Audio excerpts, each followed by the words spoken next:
Assalamualaikum warahmatullahi wabarakatuh. Perkenalkan, nama saya Afla Gazi dengan NPM 20510404234. Izinkan saya untuk mempresentasikan PPT saya untuk memenuhi tugas UAS mata kuliah Green Economy and Trade yang diampu oleh Bapak dosen Pak Alif.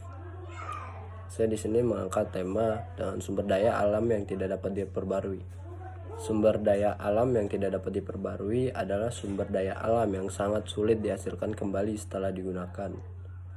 Sumber daya alam ini jenisnya misalnya minyak bumi, gas alam, dan barang-barang tambang lainnya. Pemanfaatan sumber daya alam yang tidak dapat diperbarui harus dilakukan dengan bijaksana supaya sumber daya alam tersebut dapat memberikan manfaat yang maksimal. Minyak bumi, menurut perkiraan para ilmuwan, minyak bumi mulai terbentuk selama jutaan tahun. Indonesia merupakan salah satu negara penghasil minyak bumi. Kualitas minyak bumi Indonesia cukup baik. Kadar sulfur belerang minyak bumi Indonesia sangat rendah, sehingga mengurangi kadar pencemaran udara. Berikut daerah-daerah penghasil minyak bumi di Indonesia. Yang pertama Sumatera, terdapat di Aceh. Yang kedua di Sumatera Utara, Riau. Sumatera Selatan yaitu Muara Enim.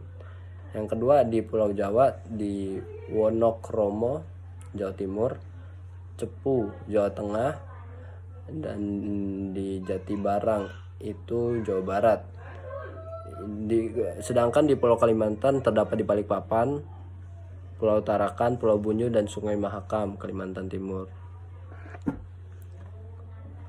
Yang kedua, gas alam. Di Indonesia terdapat banyak sumber gas alam. Gas alam dapat digunakan sebagai bahan bakar. Ada dua macam gas, yaitu cair diperdagangkan, yaitu LNG dan LPG. Apa bedanya LNG? LNG atau gas alam cair dibuat dari gas alam yang terbentuk secara alami. LNG terdiri atas gas metan dan gas etan. LNG membutuhkan suhu sangat dingin supaya dapat disimpan sebagai cairan. Gas alam cair diproduksi di Arun dan Badak. Selanjutnya diekspor antara lain di Jepang. LPG atau gas hasil olahan minyak bumi yang dicairkan. LPG inilah yang digunakan sebagai bahan bakar kompor gas di masyarakat Indonesia. Berikutnya ada batubara. Sebagian besar batubara terjadi dari tumbuh-tumbuhan yang hidup berjuta-juta tahun yang lalu. Tumbuh-tumbuhan tersebut termasuk jenis paku-pakuan. Tumbuhan ini tertimbun hingga berada dalam lapisan-lapisan batuan sedimen yang lain. Proses pembentukan batu bara disebut juga inkolen, proses pengarangan. Daerah tambang batu bara di Indonesia sebagai berikut. Ombilin dekat Sawah Lunto, Sumatera Barat, menghasilkan batu bara muda yang sifatnya mudah hancur. Bukit Asam dekat Tanjung Enim, Palembang, menghasilkan batu bara muda yang sudah menjadi antrasit karena pengaruh magma. Kalimantan Barat, Kalimantan Tengah, Kalimantan Timur, Kalimantan Selatan. Tanah liat adalah tanah yang mengandung lempung 65%-nya. Butir-butirnya sangat halus sehingga rapat dan sulit menyerap air. Tanah liat banyak terdapat di dataran rendah Pulau Jawa dan Sumatera. Tanah liat dapat dimanfaatkan sebagai bahan baku kerajinan gerabah. Selanjutnya ada kaolin. Kaolin terbentuk dari pelapukan batuan granit. Batuan ini banyak terdapat di daerah sekitar pegunungan Sumatera.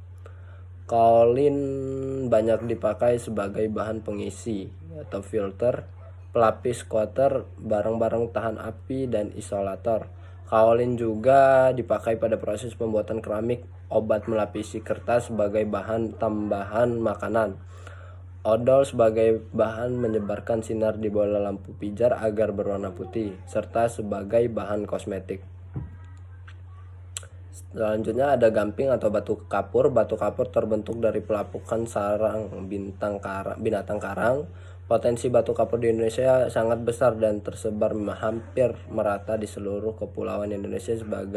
Sebagian besar cadangan batu kapur Indonesia terdapat di Sumatera Barat. Beberapa daerah lain yang merupakan penghasil utama batu kapur adalah Jawa Timur. Berbagai wilayah di daerah ini antara lain Pacitan, Trenggalek, Tulungagung, Ponorogo, Ngawi. Selanjutnya ada pasir besi.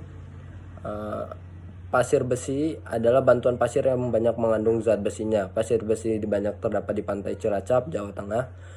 Pasir basi selain digunakan untuk industri logam besi juga telah banyak dimanfaatkan pada industri semen dan bahan dasar tinta kering.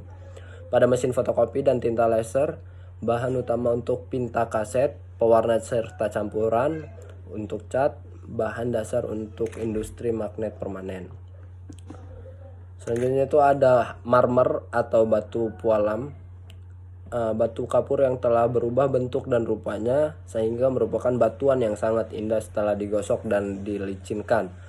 Marmer banyak terdapat di Trenggalek, Jawa Timur dan daerah Bayat, Jawa Tengah. Bauksit di Indonesia banyak terdapat di Pulau Bintan, Pulau Riau. Bauksit di Bintan diolah di Sumatera Utara di proyek Asahan. Proyek Asahan juga merupakan pusat tenaga air terjun di Sungai Asahan. Yang terakhir ada timah. Daerah-daerah penghasil timah di Indonesia adalah Pulau Bangka yang menghasilkan lebih dari 20% produksi timah putih di dunia. Di Muntok terdapat pabrik pelaburan timah. Ada dua macam timah, yaitu timah primer dan timah sekunder. Timah primer adalah timah yang mengendap pertama kali pada batuan granit. Mungkin sekian presentasi dari saya. Kurang lebihnya saya mohon maaf. Kepada Allah saya mohon ampun. Wabillahi taufiq wal hidayah. Wassalamualaikum warahmatullahi wabarakatuh.